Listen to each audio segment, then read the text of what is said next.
we are now hearing reports from insiders that Madam Web will, by the end of the film, reveal that the Peter Parker that we are seeing protected as a unborn Peter Parker / Spider-Man, and then flashing forward a couple of years, will in fact be Tom Holland's Spider-Man.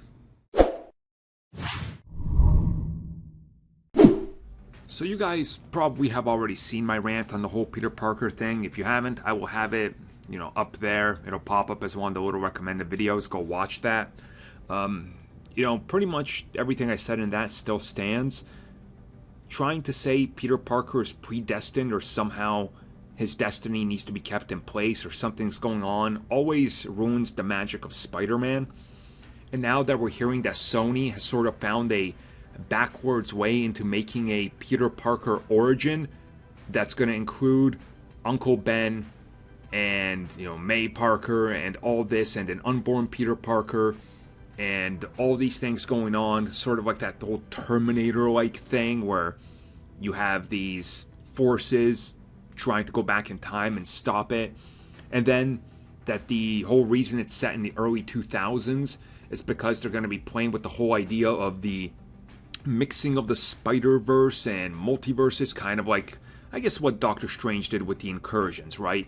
But essentially, the Prime Parker or Prime Peter or whatever you want to call him, by the end, they will reveal, oh yeah, we got to set this kid off to go to these things specifically, and this is how it's got to roll out, because this is Tom Holland's Spider-Man. This is 616 Spider-Man. This is the Spider-Man you all know that we have.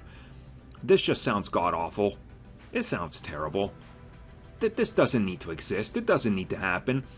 If they really want a new Spider-Man, why don't you just say that this is a new origin story for the Spider-Man that's going to show up in Venom 3, and then just introduce the actor at the end? Like, that could work, right? We see him all grow up, and then he's like seeing the stories about Venom, and he's gonna go fight Venom to stop him or whatever, or Kraven's coming after him. Anything but connecting this to any of the previous trilogies, or previous 2 trilogies, and the duology for the Amazing Spider-Man. It just doesn't work. It's stupid.